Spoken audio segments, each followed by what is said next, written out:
Hi folks, we're Tacitus today, your pushback channel. Thank you for joining this audio no pictures live stream. Please listen to this presentation as you would a radio broadcast as you're driving along in your car or your truck, or put in those earbuds and listen to it on public transport. In this essay, I'd like to talk about how there's a bit of a narrative pivoting going on here as to what the cause of societal collapse in the West might be. Now, there's broad agreement, surprisingly, that societal collapse is very much a real possibility today. You know, we've seen the protests in Britain and protests in France and elsewhere, and the rise of various groups that are opposed to mass migration, for example. But the divergence, even though there's general agreement that societal collapse is possibly imminent, on one side, so well, that's a good thing because we want to start from year zero. Everything that went before is fascist, Nazi, Hitler, white supremacist. So we're now moving forward into a nirvana, a paradise, and so it's only appropriate that the old society, the evil society, should collapse, and we start from year zero or year one, and we go forward into this nirvana, this paradise, this Garden of Eden, no less. And so on the other side, there's the view that that societal collapse is again, quite possible, but it's being caused by primarily mass migration. So now I've noticed there's a pivoting in the causes of societal collapse. Mass migration is the central sort of differing point here. So now I've been listening to some people who've been doing the rounds in what clearly is a scripted and coordinated attempt to reframe and reshape the narrative. There's nothing organic about this. So what they're saying is, and I'll have to paraphrase this, but what they're saying is that mass migration's got nothing to do, absolutely, utterly irrelevant, societal collapse, bringing in people from completely different cultures and religions that form their own ghetto areas and don't believe in Western laws and culture. Nothing to do. That is absolutely irrelevant. The real reason is just too much capitalism. That's the cause of societal collapse, and that's the cause of what they see, or they argue, is a wider sort of decadence. Now, this decadence argument, or moral and cultural decline, this decadence argument is something that was pushed quite heavily by the Soviet communist and Chinese communist, or even any communist bloc agitator would say decadence is the issue, moral and cultural decline. Now, if you go back into Karl Marx and Das Kapital, it sort of posits that really the elite class will suck up so much of the wealth until it reaches a certain sort of crescendo level. And at that point, the whole system becomes unsustainable because such a tiny number of people control all the wealth, and then the whole system explodes. I think there is some validity to that in the overall scheme of things, by the way. And I think we are certainly going in that direction. And I'll come back to that in a minute. But there's this view that within that capitalist system, that too much capitalism has caused or has bred an overall far-reaching moral and cultural decadence, and it's that's the problem, not the mass migration. Now, we could sort of argue over some of this, but or quibble over it. But just looking at one, and this commentator really pushes the view that they're quite communist in their outlook, and that whilst enjoying a very well-paid job at the expense of the state, by the way, but they claim that consumerism, or too much consumerism, is a big issue. The loss of religious foundation. Not that they agree that religious foundation is a good thing, such as loss of church and people going to church, belief in God, these sorts of things. And they're talking about Christian countries in this case. That the diminishing interest in religion, the church, and the teachings of the church have caused loss of or reduction in social cohesion and social, which is true, by the way, it does or has. The loss of trade unions, which anything that forms a collective of any sort. A lot of that's been broken up, all over the West. Only the teachers' union seems to have survived. The education union all the other unions seem to have been destroyed, or having their power diminished to such an extent. Like, for example, during the 1980s, there was a lot of industrial action by air traffic controllers in the United States. This was brutally handled, brutally crushed by the government, and no one seemed to want to talk out again. But when the teachers' union spread the most hysterical, LGBTQ propaganda in schools, no one in the government seems to want to do anything about it. This strikes me as very odd. If you look at the air traffic controllers had, if you look at union claims for industrial action, the air traffic controllers in the United States actually had a pretty good case, I thought. Now you can quibble with it, but I thought that. But teachers' unions have, I think, absolutely baseless claims for industrial action and demands for this and demands for that. Yet the government seems absolutely spineless in opposing them. And it just seems odd to me that.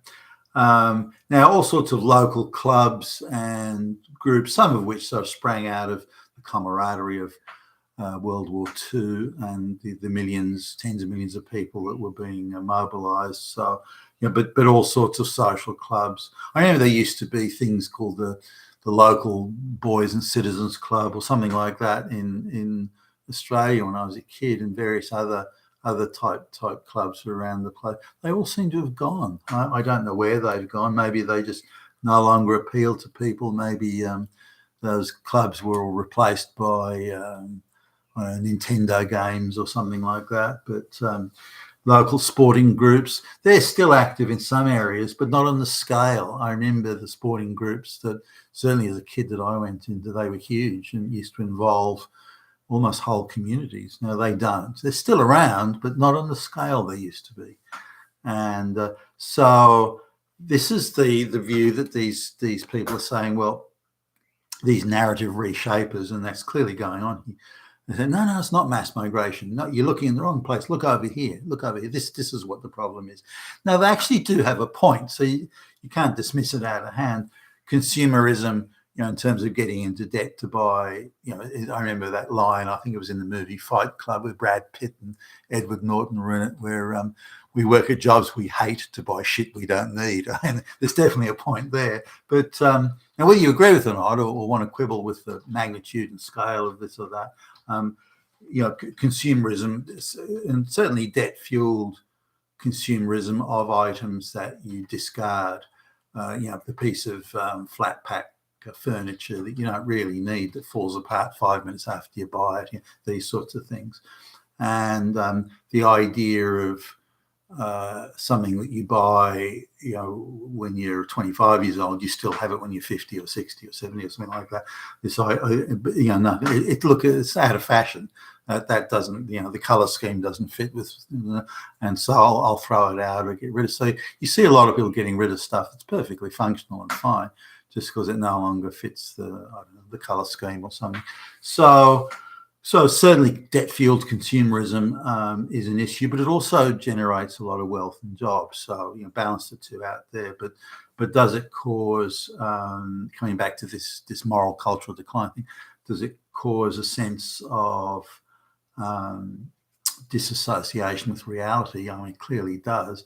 To what extent that's a bad thing, or what is balancing out by the good things that may produce. But the idea that you can jettison everything you own and simply acquire another set of dispensable items means that you do lose your connection with the past and your connection with value and the idea of long-standing utility of the items you have around you. For example, I don't know how good an example this is, but I bought a set of wrenches and spanners when I was like 20 years old or something.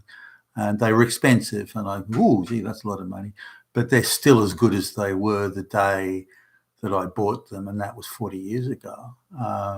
Whereas, when I try and buy, if say I'm missing a certain size of wrench or spanner, and I'll go to the shop and just buy a cheaper one. The amount of them that have just broken, the quality of the steel, they're just crap, absolute crap. They're cheap, but they're absolute crap. And so they're not lasting very long. Whereas, again, these other more expensive ones made at a time when quality was an issue and seen as an issue. And the idea is that you would have these for the rest of your life. You wouldn't need to buy things again. And that was an attitude certainly when I was buying, or just people around me, the society's view generally at the time when I was a kid. You would buy things that you would have for the rest of your life, or not every single item, but many things. Even some of the electrics that you get, the idea that you'd buy a refrigerator and you'd still have it 25, 30 years later was considered to be a normal way of looking at things, not unusual. Whereas today that wouldn't be seen that way. There'd be a latest gadget that's been added to a refrigerator, so you toss out the old one and buy another one, which you in turn throw out after a short period of time. So this consumerism, debt-fueled consumerism, this idea of the dispensable item, and the loss of that connection, loss of sense of value and continuity. Sure, I think that is an issue. Whether that's an expression of decadence, as in moral cultural decline, that you could debate.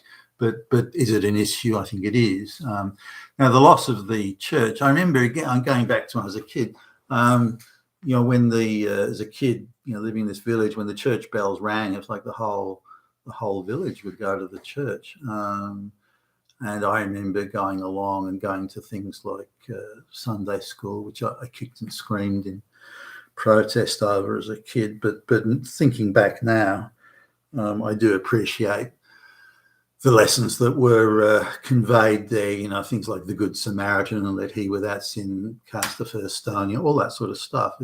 It stayed in my mind, and I think has had, along with other Christian things that are taught there, has had some sort of influence in shaping my views. Even if I hate someone and they're at the hate, I don't know, that's an overdone term, but had no connection with someone on their side of the road in distress, I would help.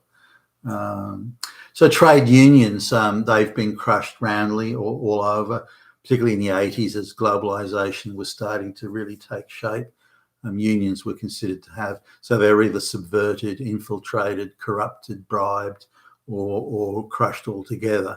Not that the unions, by the way, were shrinking violets and little darlings. They weren't. Some of them were controlled by very volatile and destructive forces, but I think reform would have been better than eradication, because now there are no worker collectives, or very few, that are there that are genuinely looking out for the interests of the workers, and I think that is a problem, and has made, if you look at the decline in purchasing power of the paycheck, you could plot that as being decline in the power of the trade unions.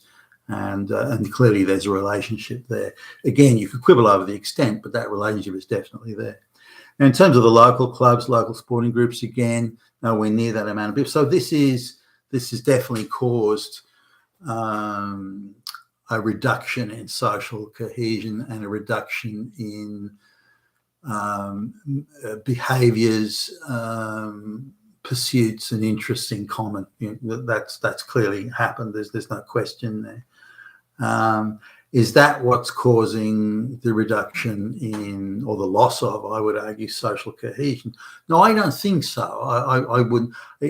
Clearly, it's changed the nature. Those things have changed the nature of social cohesion in the sense that they're not just rooted in your local village type community, or your local trade union hall, your local club or sports club or sporting association, or that sort of thing. That was very much built around a time when people didn't travel, for example, or the idea of traveling 5 miles away from where you lived was like, ooh, you needed a flask of coffee and a cut lunch and a blanket or something just to travel 5 miles. But that's changed. People are traveling much like, and this idea of the highways, and you got a hot set of wheels, and you Route 66 in the United States, and these sort of that was the beginning, I think, of the change in the concept of just your local area, your local village, your local shop. For example, there was when I was a kid, there was this little pokey hardware store, and I can even picture the guy's face now. I can't even think of his name. There's the guy's face who owned it. and he had a few people, whatever, that worked there, and they'd worked there since they were this little hardware shop in the village. They'd worked there since they were 14 years old. Other than the time they'd spent in the armed services and things like that, they'd lived in the village, and the village, the house of their ancestors they inherited from their parent, and this sort of stuff. And they worked at this hardware store all their lives, and that sort of life, that sort of existence, has largely disappeared anyway, as a result of things like motor vehicles becoming affordable and so on, people moving from cities out into burbs and the like. So there have been many other forces that, and I wouldn't describe them as necessarily like you could argue they're consumer based, but I wouldn't describe them as decadent anyway. So I don't see social cohesion as being lost or eradicated on the basis of these things with church, consumerism, trade unions, local clubs, and so on. so I don't agree with that. Too much capitalism. So there's another argument is this: way too much competition, as in business commercial competition, and this has created a dog eat dog type sort of jungle type. I don't agree with that either. Welfare has never been greater than it is now in terms of the total expenditures. And the idea of too much competition is absurd. Wherever you look, whether it be in banking or anywhere, the amount of commercial competition is declining rapidly. It's heading at a breakneck speed into cartels and monopolies, oligopolies. Whether it be in Australia or elsewhere, that's the very much the direction things are going in. And if they're not on the basis of competition on the street between suppliers of goods and services, then they're all owned by the same companies, as in the BlackRocks, the Vanguards, and so on. So the financial side of it is about zero compared to cartel, for fuck's sake, from top to bottom. So the idea that there's too much capitalism is simply nonsense. Now, on the other side, and this is a valid argument, these activists point out that, well, wealth is accruing to a smaller and smaller number of people in Western society, and this proves that capitalism is the problem. No, it doesn't. It proves that these people own the monopolies and the oligopolies and the cartels, and they can set the price. That's what it proves. So it's not far from it. Capitalism is to compete and provide the best goods and services for that most people want to buy. This cartel monopoly oligopoly is the complete opposite of that. Now, sure, the wealth is accruing to smaller and smaller number of people, and that is a problem, but it's certainly not capitalism. So absolutely not. Now, the argument, it doesn't matter whether there's one person or 100 people or a gazillion people who are getting rich. It's still people who are allowed to own wealth, and that means capitalism. So they're construing very narrowly, these activists are construing capitalism as being people who are allowed to get rich, rather than the communist system where everybody is, at least in ideological theory, equal and no one's getting rich. And whereas in, say, in the Soviet system, people weren't necessarily getting rich, but if you were ideologically pure and had your right connections, you could live in the fancy house with servants. You could have a beach house down on the sea for summer. You could have the nice cars. You could have all the Western goods and food and watch Western movies and all this sort of. You could have all that, even though you didn't own it. You had access to it for as long as you were in those positions, and that effect was tantamount to that you could use it and have it at your disposal all the time. Didn't mean that you owned it, but it still was an expression of, in communist terms at least, wealth. So now, this idea of wealth accruing to small, I was just looking a couple of days ago, doing the numbers going on to one of the biggest internet job boards in Australia. We're looking at the amount of jobs that had come up in the last 30 days that paid enough money from your own income, for enough money to be able to buy a house in a tree-lined street, upper middle class tree-lined street area. So remember, entry level is between 2.5 and 3 million at these nicer suburbs, next to the good schools and again the tree-lined street. There's no third world migrants defecating in your front yard or anything like that. There's no drug gangs having shootouts in the street. It's all very quiet, peaceful. Everyone's very polite and so on. So there is one. Wait for this. I mean, this just gives you an idea of how much downhill the West has gone. 1 in 400. I mean, this is insane. Only 1 in 400 jobs listed over the last 30 days in all of Australia nationally. Only 1 in 400 jobs paid enough money to be able to pay off a mortgage in one of these tree-lined streets. This assumes you've got one child, a motor vehicle, and you've got to eat and all this sort of stuff. Pay for the electricity and the like. So only 1 in 400 jobs. I mean, that is beyond crazy. That's it. So who are these people who are buying these houses? Because these expensive houses, they're not on the market for long. They get snapped up real quick. It's the cheap houses in the shitty areas. They're the ones that are taking a long time to sell these days. So there's a lot of money moving around, most of it offshore, but there's a lot of money moving around and buying up these places. But it's certainly not people who are making their money from the local employment market. I mean, you have to be at the very apex of the food chain in corporate Australia and business Australia to be able to afford or even dream of living. And if you've got 2 or 3 kids, forget it. You'd need 2 incomes, and only a very small number of people are in that league. Again, 1 in 400 jobs. That's a quarter of 1%. Are making enough money from their employment to be able to live there. And that assumes, by the way, that they can hold that job for at least 20 years. And there's a lot of churning in that space. So the idea that you could have that income and hold it consistently and steadily for 20 years is unlikely. So that again illustrates just how small the pool is. So we swing back again to mass migration as the issue. Now, there are attendant issues with the mass migration. For example, the monopolies, cartels, and oligopolies are forming, sure, but mass migration is the main cause of loss of social cohesion. Now, along with mass migration comes various government policies to pander to these groups and where they're non-accountable for good behaviour, whereas white people still are. And, there are other issues. But the arrival of the mass migration people has caused a huge undermining in the standards of justice, legal jurisprudence, the concepts of welfare, who's entitled to what welfare and why, and a whole lot of things. And when you add that into the aggregated mix, then that in turn is throwing fuel in the flames of lack of social cohesion.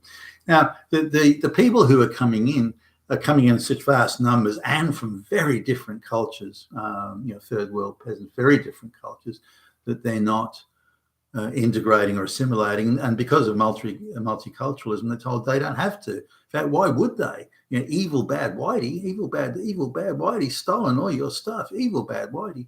Why should, and this in turn is saying, well, why should we accept the Whitey's laws? They're all legitimate. White people are legitimate. White society is illegitimate.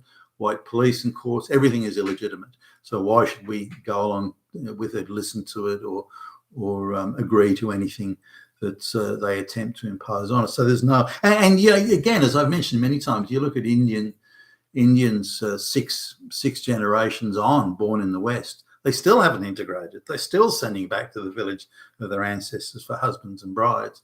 So we've got these multiple parallel societies, whether it be Middle Eastern here, Islamic there, Pakistan this, Bangladesh, Indians, Hindus, and so on and so forth, all over the place. None of them are integrating. Now, it was different sort of in the particularly with white Western Europeans. They integrated quite quickly, say into Australia or even the United States, whereas other groups, not so much. And I've noticed even rural Greek people, it's taking them 3 generations to integrate, whereas, say, the British who would come to Australia, or even the French, or the the Germans or Danes or Swedes, this sort of thing, the British would typically integrate in the first generation, whereas the Germans would be one more. It would take a whole generation, but rural Italians, it would take 3 generations. Rural Greeks, 3 generations. But this is to fully integrate. They were more or less integrated, or close enough, but to be fully integrated, so that they've forgotten all about Greece and they are Australians, or forgotten all about Italy, they are Australians, and that sort of thing. That can take 3 generations. But we're finding now that 3 or 4 generations on, certainly 2, 3, 4 generations on, people who've come from very different cultures and very different backgrounds, religions, and so on, they're nowhere near integrated or assimilated, not even slightly. I mean, you'd be lucky if they were 5% integrated. Now, some of them are quite happy to take white money because they say they've been told they're entitled to it, but they're not integrating. And this is the cause of lack of social cohesion, and that Western governments, under the control of the globalists, are pandering more and more to these minorities and not for the indigenous population, which is in turn creating even less social cohesion or a sense of it. So is societal collapse imminent? Well, I don't know about imminent. Are we on a trajectory for that? Absolutely, no question. Whether it comes tomorrow or 10 years from now, but the causes of it are certainly not being addressed. If anything, they're being exacerbated. But I do want to point out this attempt to pivot the conversation away from mass migration and saying, no, it's not that. Look over here. It's because of the capitalists. I mean, that's bullshit. And don't buy it when you hear it. You've been fantastic today, your Pushback channel. Thank you for listening.